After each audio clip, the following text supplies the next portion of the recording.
Hello and welcome to this podcast from Geopolitical Futures. I'm Christian Smith and I'm joined by Geopolitical Futures chairman and founder and the best-selling author, George Friedman. Now, it's nearly a fortnight since Donald Trump announced his Liberation Day tariffs, and no matter your opinion on the policy, the past couple of weeks have certainly been tumultuous. And as we wonder what a new week will bring, it's important to take stock of what just happened and to appreciate the long view of how we got here. Because, just maybe, this may end up being one of the most consequential months for global economics in the 21st century.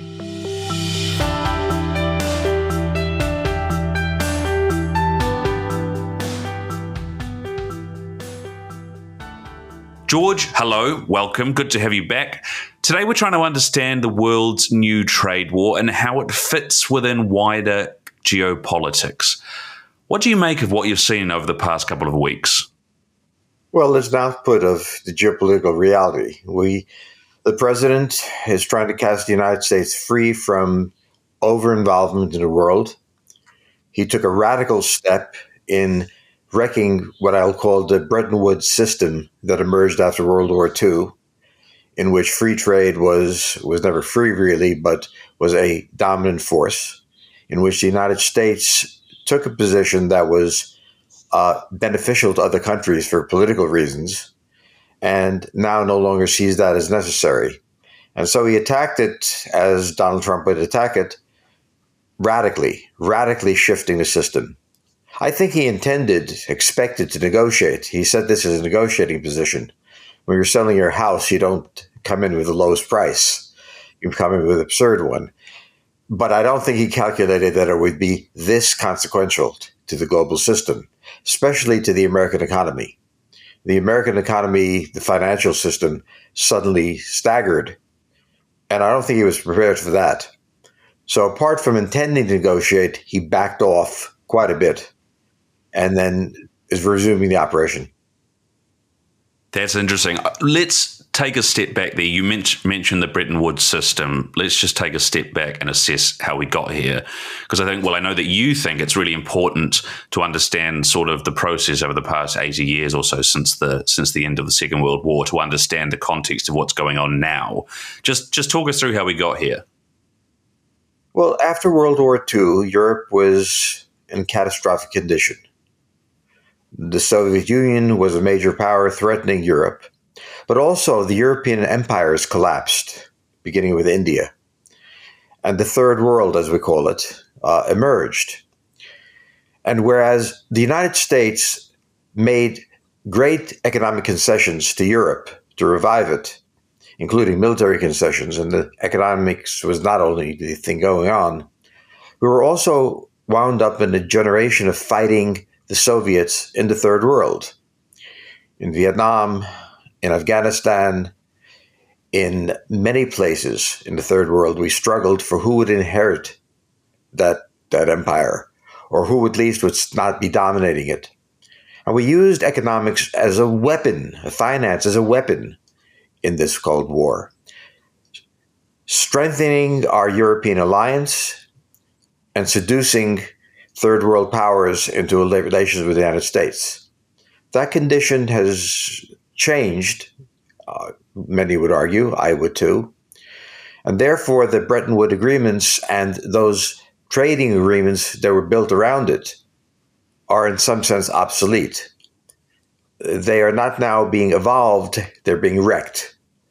That's one way to think about it, which is that if we did not radically attack the norm that was growing irrelevant would remain in place. That's Trump's thinking, I think. But I mean, the system that as it was set up, as you say, kind of encouraged an anti-Moscow perspective. I mean, what's changed there now, do you think? Well, I think it's the Ukrainian war. In the Ukrainian war, it was established that the Russian army is incapable of occupying a lesser country like Ukraine after 3 years of fighting. Therefore, the threat to Europe of a Russian attack is at this point minimal. It would take a decade of reconstruction of the Russian army to be a threat. Moreover, the Russian economy is in deep trouble. It's got a military economy. Its civil economy is limited. And it also needs to take a different track. It is no longer a communist state. So what is happening here is that the U.S. is re-examining its relationship to the world. If there is no Russian threat, then our relationship to the rest of the world shifts away from the Cold War being over. And so we examine our financial system, a trading system in those terms. And that's what he's trying to do. And that's what I think any president would do, whether with the style of Trump, I don't know, but I doubt. But still, this is something that's evolving. Obviously, the big question there is China, and we're going to come on to China a bit later on and what it means for them and what the new system might look like with regards to them. So the old system is obsolete. What I kind of want to understand, and I think a lot of people outside the US wonder, is, there's this idea that's being painted that the global trading system, the way global economics now works, is unfair towards the US, or perhaps the US is over committing resources in a way it doesn't need to. Is the global system currently unfair? Well, international politics is about not fairness. It's about interest. Is this system in the interest of the United States? The United States and no other country exists to be fair to other countries. They're there to pursue their interests, sort of like Adam Smith and the Invisible Hand. So what the question is this in the interest of the United States? And it leaves the United States in a very vulnerable position. And from my point of view, the vulnerability is not financial. So we import vast amounts of equipment from China. What if China cut that off? Or what if there was unrest in China and the Chinese had some sort of political problem? What if China had a financial breakdown? We've created a dependency in the United States on foreign resources to build our own industrial plants and our own economy. So this leaves us very vulnerable to the world. The vulnerability was necessary during the Cold War, but I think the intent is to reduce the involvement of the United States in dependency on the world.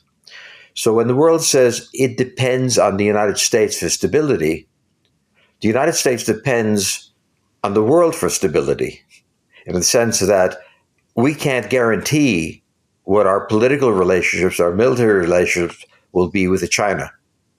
And so therefore, our financial relationship must take into account the possibility that we cannot be that dependent on these countries.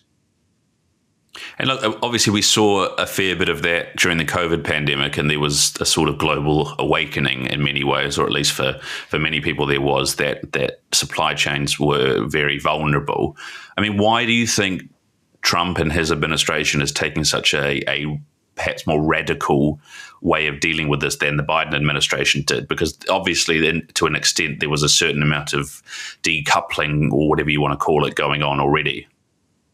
Well, the decoupling did not have to do with political parties. That was going on. The issue was it going on quickly enough? The longer the United States remained dependent on the inflow of goods from foreign countries at prices we couldn't compete with, the more dangerous disruption would be. The global system is continually undergoing disruption in unpredictable ways. We did not know we'd be fighting in Iraq, for example, or something like that. So you have to remember that the financial system is a subset of the economic system.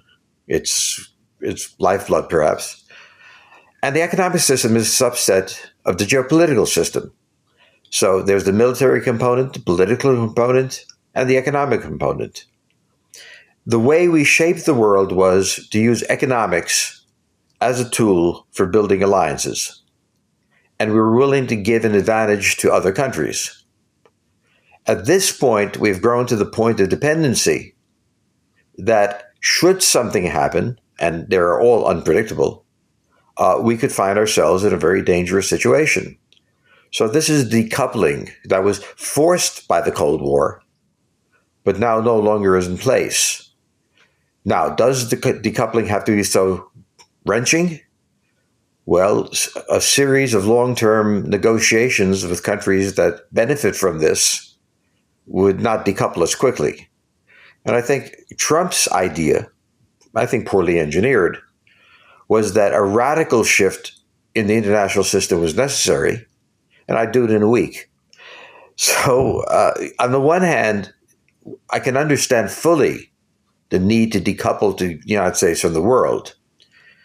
And I understand that the world has taken for granted since 1945 that the United States presides over the world and its well-being.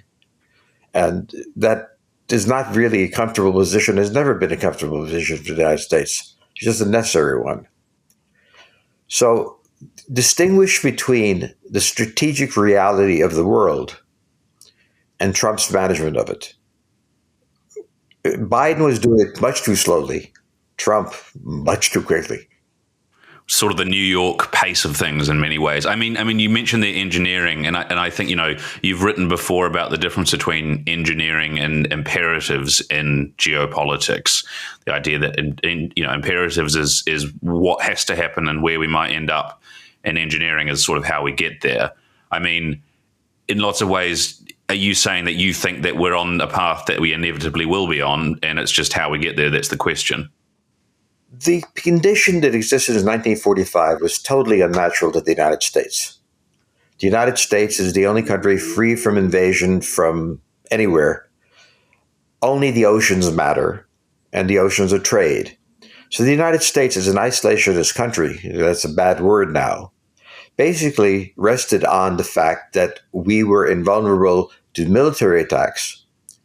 When they finally happened, we went to the other extreme, which is not only defeating the enemy, but finding a new enemy and then taking responsibility for trying to contain it. So we were in a position that was counter to American history. Those of us who lived through that, well, were born after it, we took it for granted. This is the American responsibility, and the world was very comfortable with this American responsibility. But it became unbalanced. It was no longer in the American interest. And this was the imperative, to reduce our exposure to the world so that we're not constantly in wars. This was the position on NATO, which is very similar to the position on financial things. We don't want to be that exposed. Now the engineering comes in.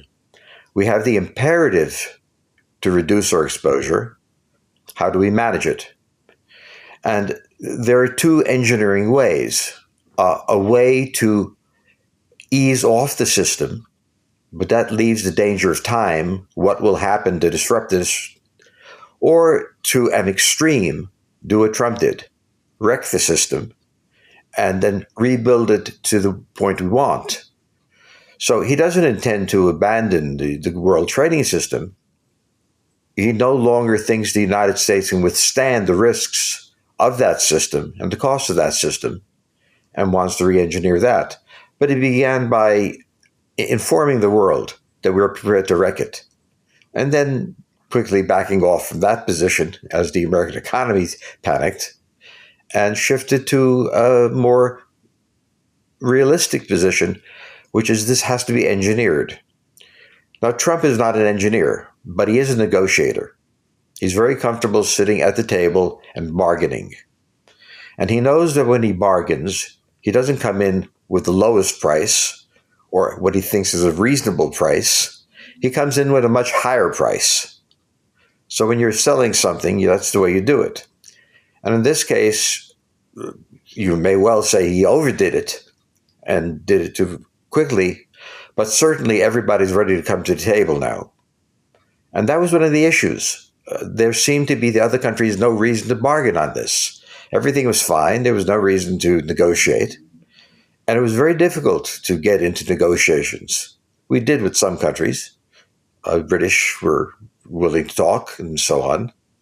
But with the critical countries, the third world countries on which we became heavily dependent on during the Cold War, to their benefit, they saw no need nor imperative to negotiate. So the engineering was to create the imperative, and now we will end in a period of long negotiations, but under pressure, under an example of what could happen. I mean, what do you think he wants out of these negotiations with countries like, let's say, Vietnam or Cambodia or Germany? What does he want? He wants two things, I think. One is what everybody's talking about: different financial relationships, more equitable, and so on. But from a geopolitical point of view, which overrides this, he wants to be less dependent on critical aspects of our economy, on of China, on India, on a Brazil, or whatever.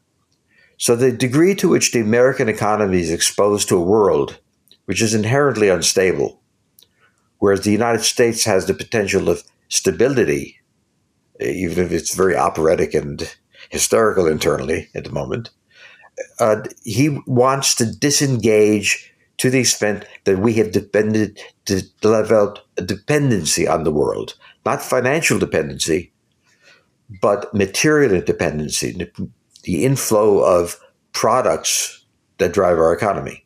And that's a dangerous position to be in. So do you think that and perhaps this is, you might say this is not really relevant to the big picture, but do you think the move last week to put a 90-day hold on tariffs with countries other than China was sort of all part of the plan, or do you think it was a matter of, he was over eager with his plans initially? I have no idea. I do not know Donald Trump. I do not know how brilliant he is. In a way, it was a brilliant step. 1 week of chaos, followed by a completely different atmosphere in the world, where the United States is no longer regarded as reliable. The United States does not want on the whole to be reliable for the world. We are not a charitable organization. In World War II, we had reasons. After World War II, we had reasons. Now the world can fend for itself more. And so I think that if I assume he's rational, he did the rational thing, throw open the door for 1 week to what could be possible, and then settle down to reasonable negotiations. On the other hand, if he's irrational, he did the same thing and is going to receive the same outcome. If he didn't expect the chaos of the global markets, particularly the American markets, then I think he was irrational. But history is impersonal. History teaches lessons very fast. And so if Trump was not thinking clearly, reality clarified his thought, as well as several advisors. So in a way, it doesn't really matter. The focus of the world is always on leaders, as if they are free players. They're not. They're in a world of reality, and they're leaders because they're highly realistic. Dreamers do not become heads of state. They claw their way up by being realistic. And Trump is a realist. Now, did he realize that this would be the outcome? I suspect not this extreme. But then he responded very responsibly. He didn't say I was wrong or anything, or oops, or any of the normal things you should say. He said, I planned this all along. He said, yippee. You can't tell.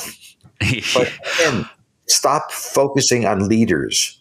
Focus on the reality in which they live. I mean, in some ways, this comes back to your Adam Smith earlier, which we might touch on in a second. But just before that, you've often said, and it's often the case of US geopolitics, that although often people in the West and inside the US see, US action as inherently logical, many other countries around the world don't, and particularly those countries that might not consider themselves allies of the US often see the US as cowboys or as people who are unpredictable. I mean, in one way, though, the US economy, the US markets have always been financially rational. but as we see, the dollar fall and bond yields fluctuate, I mean, is the US now at risk of losing its economic credibility? Credibility is nice. Credit is more important. So by that I mean, how could the United States lose its credibility? We are the massive economy in the world, the massive military force in the world, the most influential political power. You don't lose that. I mean, it may be that a billionaire, let's say Musk, went berserk. He would still be a billionaire, and his credibility less than that. And the world has always regarded the United States as childish. There was always a sense that they were not as sophisticated and as aware of the realities. The Americans were very aware of the realities. For example, we all came from Europe or Asia or somewhere else. We know these places much better than those places know us.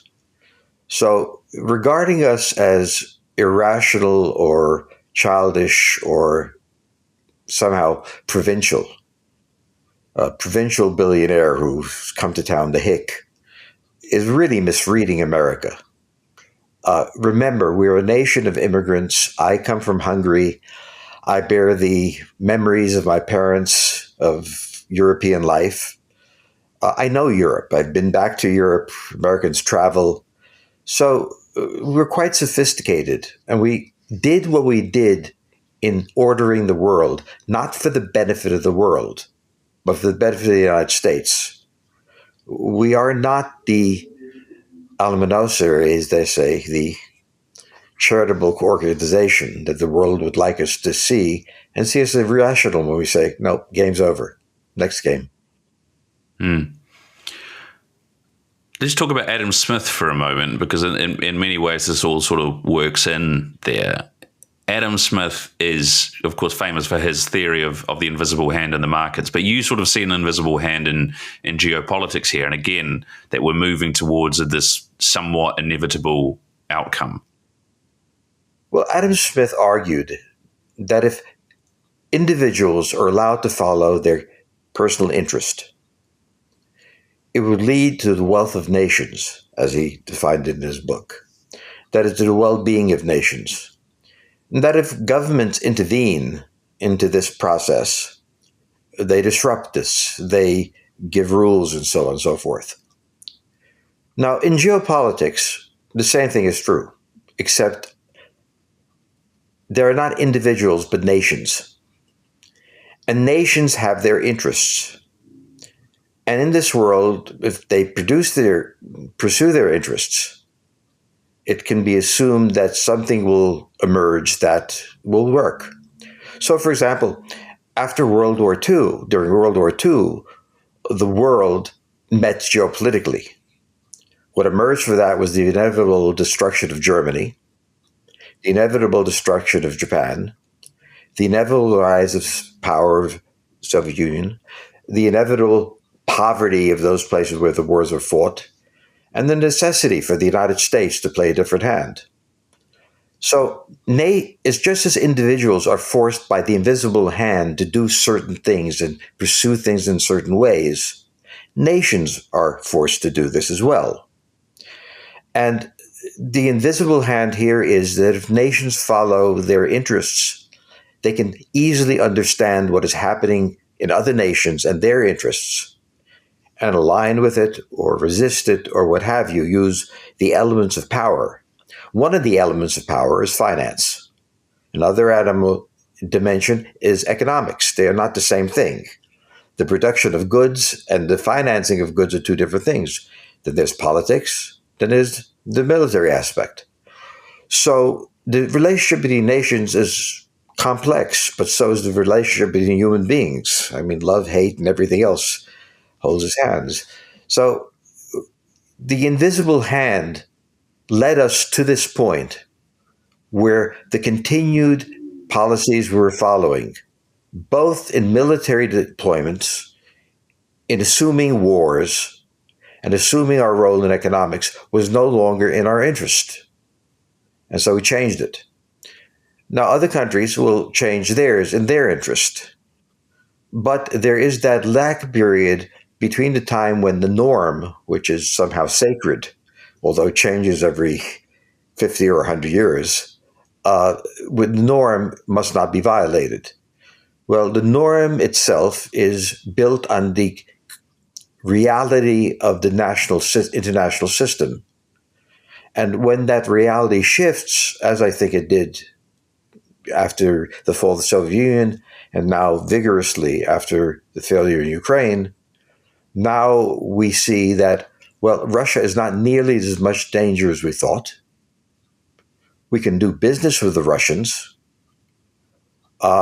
We do not have to be the foreign aid source of the world. The Europeans can do that quite as well. Remember, Europe's GDP collectively is much larger than the American GDP by itself. Its population is much larger.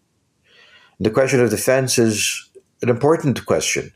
But the question of defense is not just getting weapons, it is getting a culture which is able to field soldiers.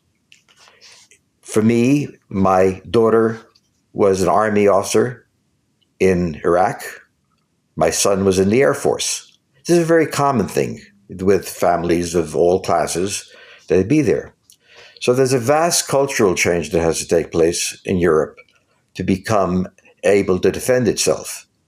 And the reluctance of Europe to do that is understandable. It was much better that the United States do it. But bear in mind, although we have broken in some sense with the Europeans, all of our troops are still there. The Europeans have time to change. But the Europeans have come to the point where they don't want to change. They're rather happy with their lives as they are. And they're very happy with the Americans guaranteeing war with Russia in their place. Well, that era is now over, partly because the Russians are not a threat, and partly because the Europeans, it's not 1945. It's not wrecked. It's a healthy, prosperous continent. And now it must come to terms with, is it the United States of Europe? Is it returning to the geopolitics that led to 2 world wars? What is Europe going to do? And no nation wants to make hard decisions. And the move away from seeing Russia as the primary threat, that takes us very nicely, George, onto China, because as we look at the end of the kind of what we're left with after the last couple of weeks, what we're left with really is an impending or a real current huge trade war with China, between the US and China, and a decoupling, or whatever you want to call it. Why is that, and what does it mean? Well, first we have to remember how China became prosperous. It was its ability to export goods to the United States on profitable basis. Secondly, it was American investment, which surged into China and built its industry. So China has a tremendous dependency on the United States. First, in purchasing of the goods. Second, in continuing investment. The Chinese have had deep economic problems based on the fact that their economy is a centralized economy, doesn't work very well, and that the United States basically stopped investments, heavy investments, in recent years, and became very heavily dependent on its exports. Well, the United States doesn't want to be dependent on those exports, and certainly not at those prices. As for war, China cannot wage war against the United States. To wage war against the United States, it must cross the Pacific. And if you look at a map, there is a line of islands, starting in Japan, the Aleutian Islands, all the way to Australia, filled with U.S. naval and air bases that they would have to traverse. So there's a reason that they've threatened to invade Taiwan and never did, because they couldn't. So we have to put China in a realm of reality. It is a capable country. It is an extremely remarkable technological country. But its ability to challenge the United States militarily is very limited, very limited. And its dependence on the United States economically is very heavy. So the Chinese will posture as Trump will posture about we will not bend, we will not yield. But who will buy their goods? Their industrial plant is built on exporting to the United States. Now the question is on what terms? So once you have a customer that's a company that's highly dependent on you, you own the company. The company doesn't own you if you have another option. And actually, the two US and China live in symbiotic relations. Plus, we have to remember the Chinese are not friends of Russia. During the Cold War, even under communism, they were hostile countries. Khrushchev and Mao hated each other, distrusted each other, and fought wars along their borders several times. So Russia and China historically have been rivals and conflicting ones. So if Russia becomes let's say, a friendly country to the United States, it now has its worst nightmare. In the Pacific lurks the United States. To its north lurks Russia, and has few options. So what do you do when you're fighting in the streets and a gang of three people jump up on you? You stay brave and imply that you can beat all three of them. When you're going down, go on proud. But the Chinese are smart. They are going to have to understand they're going to have to moderate their exports, or at least their prices, and reach a political understanding with the United States that reassures the United States that those goods are not going to stop flowing. Otherwise, we've already, in the past week, transferred many productions to India, which is a different relationship. It's interesting the speed at which the United States works, where the Europeans would be taking months to decide where to meet to discuss this matter. American companies have shifted production of cell phones, of iPhones and so on, to India at a remarkable rate, assuming that this is going to go on. The Chinese are watching this. They don't trust the Indians necessarily, they're not happy with them. And they're considering that the United States may be able to shift suppliers faster than the Chinese can find customers. And that's Trump's now exempted, I think, iPhones or smartphones from his tariffs with China, but it's just been over this past several years they've been sort of moving those supply chains to India as well. So it'll be interesting to see what happens there. I mean, do you think that moving it right now? I mean, do you think what the current administration wants, or the US more generally wants, is a better deal with China, or do you think they want a kind of complete rehashing of the world system where they're not so dependent on one country? Well, they certainly don't want to be dependent on one country, especially if it's China, because China can use that. I mean, look, losing Chinese exports to the United States at this point, particularly in industry, would be very damaging to the United States. It gives the Chinese a weapon. We have no reason to distrust the Chinese or to trust them. They will follow their own interests. So dispersing dependency was one thing. Having a clearer relationship with China, on matters other than financial, such as we can't have a war with China, and China can't have Taiwan, and so on and so forth. Having an understanding that in order to have this relationship with the United States that China needs, and the United States needs, there has to be a difference. I think we also are going to most companies will want to, after this, have a broader play of suppliers than that. So many companies are looking at South America, Mexico in particular. Mexico is a highly industrial country. Airbus is made there.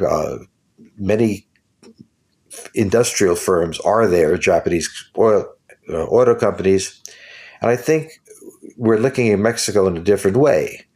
Mexico's had its minor lesson with the tariffs. Those tariffs are going to go away and we will have relationships.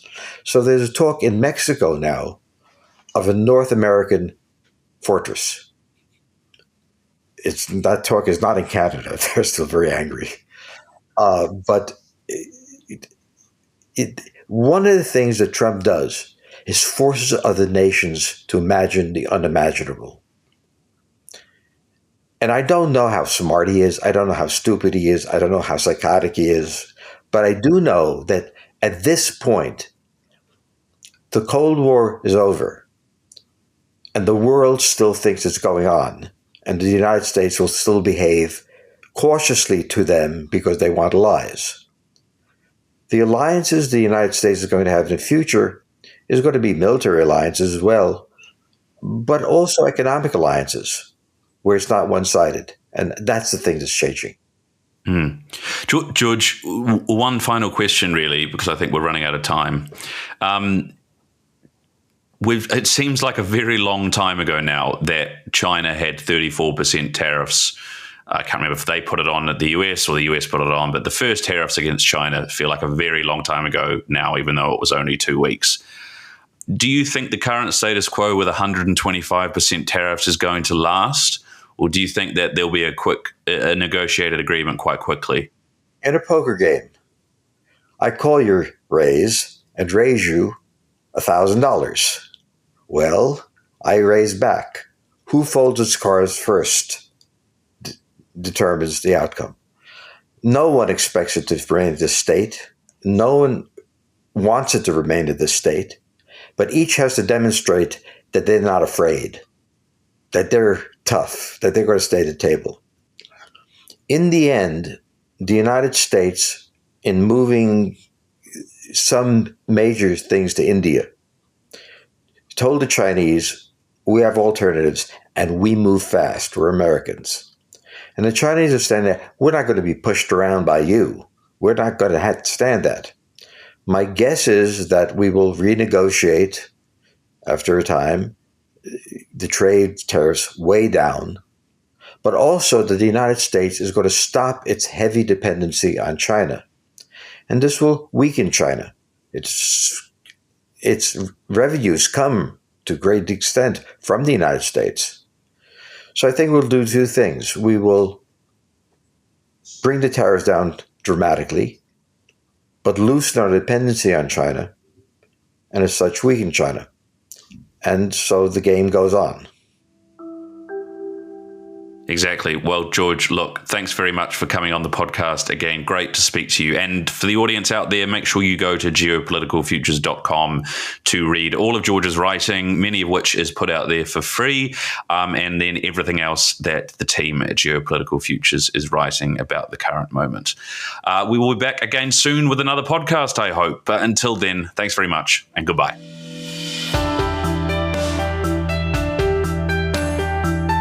Talking Geopolitics is brought to you by Geopolitical Futures, your source for geopolitical forecasting and analysis.